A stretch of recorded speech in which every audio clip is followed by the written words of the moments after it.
For this deck testing video, I wanted to show off something that I've been playing off and on for a bit, and this is, well, this is my Market Assassin list. It's a bit of a combo list. I've seen a few other people playing similar versions kind of floating around the ladder. Like everything post-Alliance War, I don't think there's a refined version yet. Everybody's trying new and different things, but this is a fun list because when it works, it really works. It is like 0 to 60 all gas, and when it doesn't work, it fails miserably. So against decks that have no support removal, you can actually like kill somebody as early as turn 5, turn 4 with the ring, with the right hand, and being able to safely play your Swindler's Markets without fear of losing them. And more often than not, instead, you're looking to win somewhere around like turn 8 or 9 traditionally, but it's a lot of fun. You're basically trying to play Swindler's Market, play a bunch of zero-cost stuff to get your triggers, and then chain Spoils of War into more zero-cost stuff and go off for big damage. The reason I say it's usually more around 8 or 9 is because typically you're trying to have at least one Market and one Hex Mage out, because when you do that, playing something like a Forked Bolt, for example, means that Market triggers, Hex Mage triggers, Bolt triggers. So like a Forked Bolt is +3 to your Empower. So like you'll drop these two, you'll do this, and then you can play like Curse, right? And that will trigger Market and Hex Mage, and then suddenly your Spoils of War are free, and every Spoils triggers Market and Hex Mage and adds more gas to your hand. So as you can see, it's insane. This is definitely a deck that is like all in on 3 cards. Swindler's Market, Hex Mage, and Spoils of War. Those are the bread and butter of the deck, and pretty much everything else in here is either enablers once they're in play, or tools to stall until you can play them. So that's why there's like Winter's Grasp and Harpies. Harpies help you get chip damage in. Deepwood Trapper is kind of the same thing. Helps you stall, maybe get chip damage in. It's also a great early game play you can pair with Pawnbroker to give you some additional zero-cost stuff. Blood Sacrament here is like a finisher or life gain tool if you need it. I'm not convinced that it has to be in here. It's just something I'm toying with. That's why it's a 1 of right now. Shadow Markings help you dig. I also tried Shadow Shift. But there's a lot of times where you just don't have creatures on the board where Shadow Marking is more expensive, but you can always use it, and it's a nice solid +2. And a lot of the times, like, you're not really attacking a lot in this deck, so if you have to give your opponent a Winter's Grasp to get your combo going, like, not a big deal, if that makes sense. Blackhand Messenger, much like Blood Sacrament, really here for the life gain, can also be reach to close out games, yada yada. So, again, I don't think this is a perfect list by any means, but it's the one we're going to run. Like always, going to be a deck code in the video description. Like always, we're going to go play 2 games, win or lose, so I can show off at least the idea of the deck. Hopefully we'll get the combo off at least once so that you can kind of see it go nuts, go wild. Some matchups are really good for this deck and other matchups are not, and again, it's also pretty draw dependent, and that is a weird bit of lag there, sadly. But we don't want any of these in our opener. We want combo pieces. Harpy was maybe questionable. You might want to keep that. So, like, of your zero-cost things, Dres Spy is also here as a great enabler for Pawnbroker, while also letting you sift through your deck.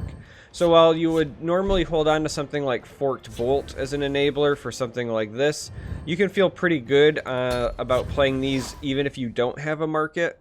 Like, obviously, post-Market is ideal, but when you're trying to find your combo pieces, it's fine to go with something like that. So like on a turn like this, it's fine to look and say, you know, I actually don't think I want a Lightning Bolt on top because it's not a combo piece, and then I also want to enable a Pawnbroker. So like something like this is entirely fine so far in my experience. That's a great top deck because we wanted to get chip damage in, but we don't want them to heal, so we're gonna go ahead and just use this. Playing it in the same lane because at some point if we play more creatures we might want to be able to sacrifice this when you play the creature to get more Empower. But right now, here in the early game... Watch yourself now. Okay. Right now here in the early game we are simply trying to get chip damage in and cycle stuff. Now, we have this suppress, and again, you typically want to save these for like post Hex Mage, but the value here is kind of just too strong, really. So I think what we're gonna do is we're gonna take this, because again, like, this is just too strong to ignore. Then we want to cycle this because we're trying to find combo pieces while getting damage in. Now we could theoretically slap this down next turn and then play the ward to potentially protect it, but because we're up against a willpower based deck that is very, in my opinion, clearly a control deck, I think we want to avoid that and instead just go with the shadow marking here. And we want to give... This is actually pretty interesting. We want the curse, we want the spoils, but if we give our opponent the curse, we can actually keep the pawnbroker and then play Black Hand and pawnbroker next turn, which will give us a 0 cost kind of on par. So let's just go ahead and give them the curse. Because the reality is we don't care if they curse our stuff. Most of our stuff is only going to be surviving for 1 turn anyway. And also because we can get this down right now. That's fine as well.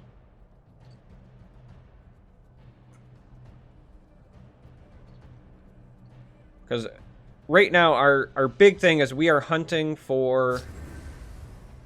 Oh, that is not good for us at all. So your nemesis, your absolute nemesis, is health gain. So I've lost a couple of games to people just going up to obscene amounts of health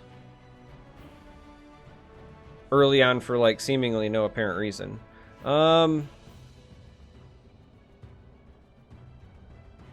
We're actually, so I know I just said you normally save 1 Hex Mage because you don't want them to remove it, but we're gonna play 1 just because we have a backup one. But we're gonna play 1 and see if it sticks. Spoiler alert, it's not gonna stick. There's no way that sticks. Shocker. But on some sort of miracle, if it were to have stuck, my business is none of we would feel pretty good about that.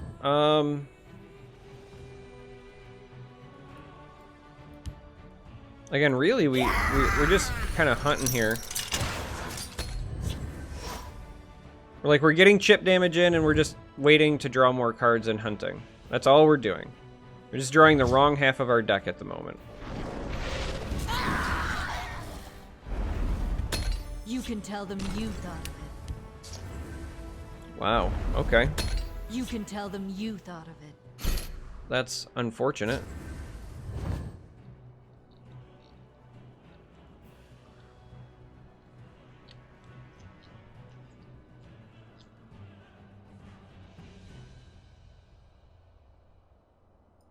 My business. Alright, well, we're gonna do that and then just pass. 7 cards in hand. I don't think we're at danger of overdrawing yet. We're past the magical 8 mark. I mean, other than getting like Nord Firebrands, none of the stuff we were gonna play really attacks anyway. By your orders, of course. Yeah, I was gonna say, I don't expect them to. Yeah, let's cycle and see what we can find. Still no help.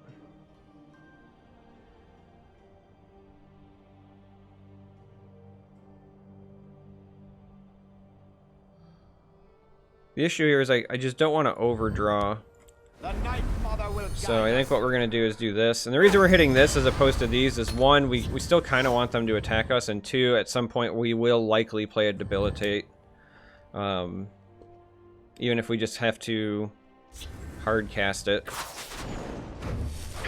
We want them to give us some cards, and then we want to wipe the board. Like, that's just where we're at right now. Because we've got the spoils, we've got the Hex Mage. At this point, we're really just hunting for a market. Watch yourself now. So if we can find a market, we're in good hands.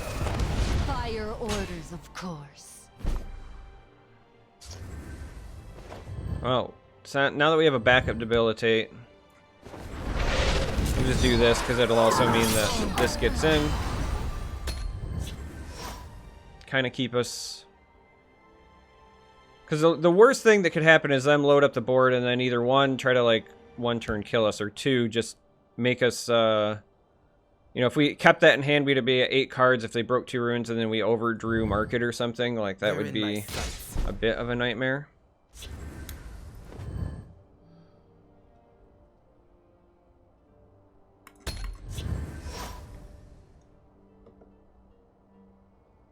Like, we are 1 market away from going off. We might be able to just do this without a market, if I'm being honest. 1, 2, 3. I shall be your eyes and ears. I'll whip them into shape. The Fighters Guild stands ever Preparations have been made. The Nords Alright, we got lucky that this came out so close to the end here. It's going to depend on what we draw, but we actually might be able to go off here even without a market. If not, we'll just play...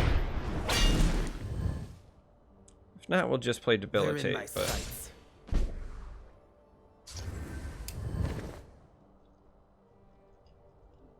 I mean, we really don't want this to stick around. Problem is we've only got 3 real triggers here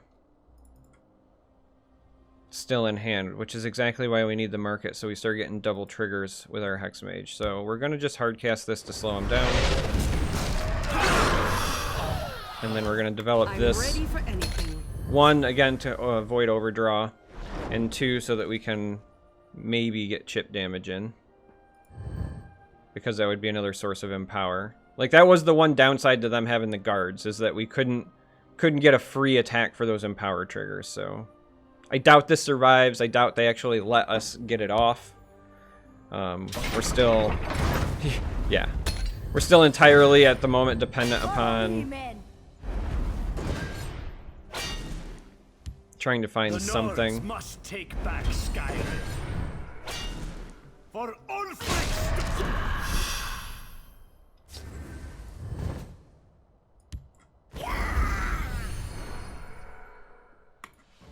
Well, this will slow them down for a turn anyway. I don't want them to get any weird Slayer Rage shenanigans that are unnecessary either, so... I shall be your eyes and ears. We might be forced to try to go off without a market. I just really don't want to. But we need to do it before this goes off.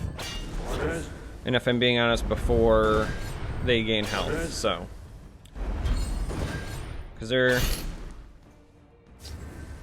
Hey, there we go. They'll never outsmart me. We're gonna do this, so now we're only worried about javelins.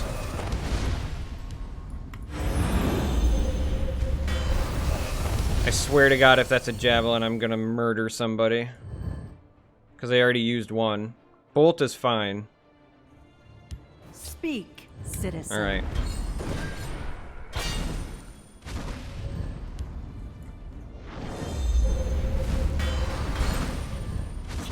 And now it is GG.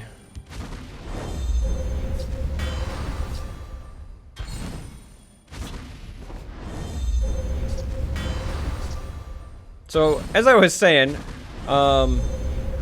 when it goes off insane. It's all on the back of spoils. However, that was a little bit later than turn 8 or 9, but we didn't find the market until much later. But hooray! Video is a success. Like, even if this next game goes horrible, you got to see the combo. You understand what the deck is trying to do. Like I said, it's been a lot of ups and downs. When this deck works, in my opinion, it is a ton of fun. And when it doesn't work, it really doesn't work. Because you're sitting on just a bunch of zero-cost spells with no activators. You know, you draw the wrong half of your deck, you feel really bad.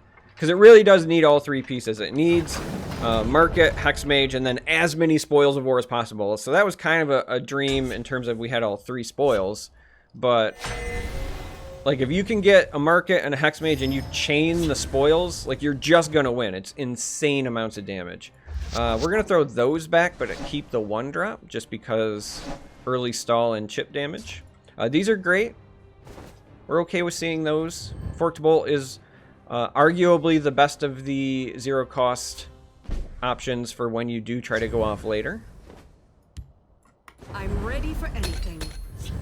So we'll play our Trapper. Again, you're okay with using these kind of early, but I don't throw them out turn 1, because we might find a market later, or we might find a pawnbroker, and at those instances, that's when I might consider it. Or if my hand is just god's awful, like if I'm playing against aggro and I have no stall tools, then, you know, you can use it so that you can put out a chump trade. You can use it to filter through and find your stall tools, things like that. So that's the reason I'm running the spies. I'd really like to run more paralyzes than just the one, because it can be an awful lot of value. Well, we definitely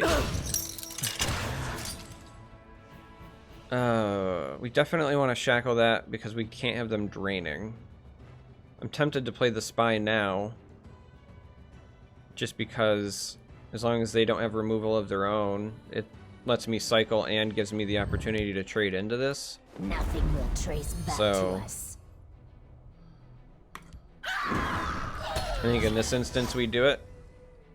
I might get punished for letting that harpy go now, but it wasn't a combo piece.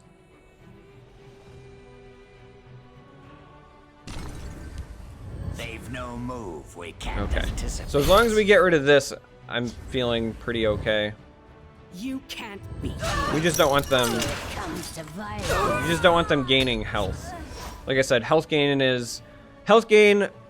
support removal, and prophecies are like your worst enemy. Well, and then just bad draws, right? Like right now our hand looks okay, but we still have no hex mage, no Swindler's Market. So the nice thing about this deck is that because it can win from hand, like, astronomically fast, it's okay if people beat on you. In fact, like, playing against other control decks like that last game are typically when your games take much longer, because you're only getting your 1 card per turn and you're just kind of hanging out and waiting, because you can't go off for like half your combo. Whereas against aggro decks, not only do you get more cards faster, but you're more likely against an aggressive deck, for example, if you get an early market but no hex mage, you can sometimes like mini go off just far enough to get a debilitate or something. Of course they have another one.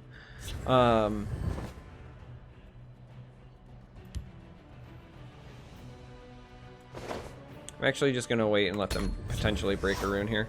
But you can like mini go off and get a debilitate to stall, and then try to go off a second time Wrong place for a midnight stroll. later. So predictable. See? So they're gonna get 2 health out of it, but aww. Well, there went the idea of trading into it. I might be forced to use one of these curses here, and that makes me really sad.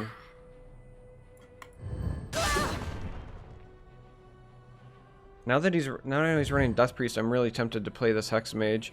I'm only worried about silence at that point. But then on the following turn, if I top deck a market, we can almost go off. Like, Death Priest is a bit of an issue. I'm not gonna lie.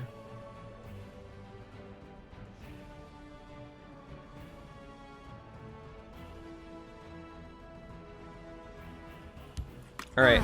I don't normally do this, and I don't recommend it. This is a risk, but now that we know they're running Death Priest, it's... against Scout, your thought here is, am I more worried about being Death Priested that I can't stop, or forcing them to have the silence?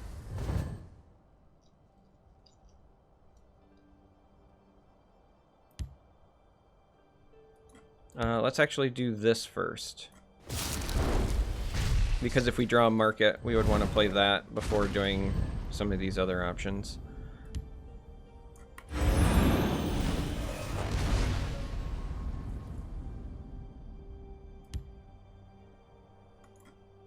reigns Let's of do this to get abroad. this out of the way, just in case there's a weird, like, mummify prophecy.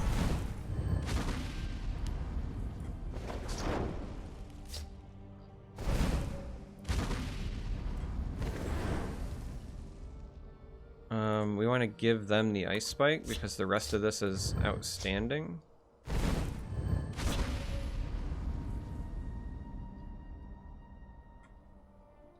Now I could debilitate here, but I actually don't think I want to. We're just going to be greedy. Hiding will not save you. Okay.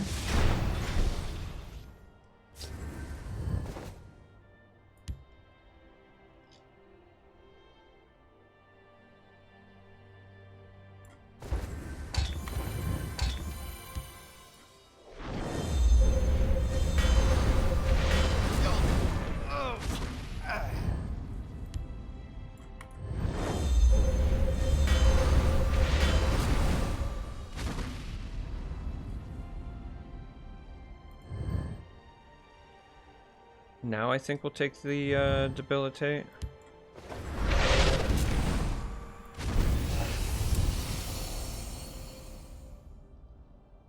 See, this is where the spoils are so important.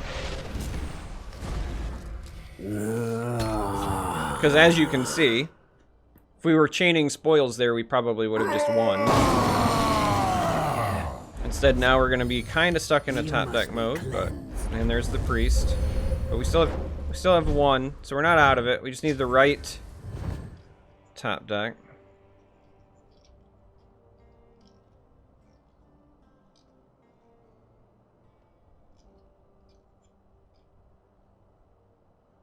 Kind of a tough call because we want to play this mummy. Can't target this with actions though, so we can't use that to plow the road. We do also kind of want my opponent to hit me, and if I play the mummy, well, we'll do it over here, I guess. Maybe we'll get another debilitate, and that'll be enough to clear this out. So we just need him to not have another priest or death priest. So like no priests, basically. And then we need to top deck something.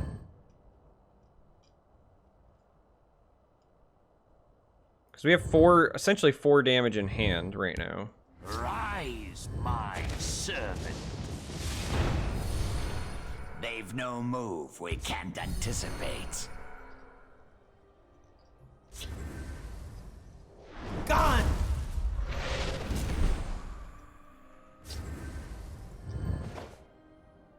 They'll never outsmart me. All right, ladies and gentle beans.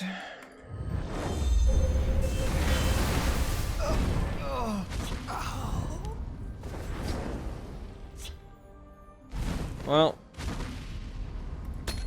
we sadly didn't get enough for the lethal that turn. That was kind of a bad spoils draw.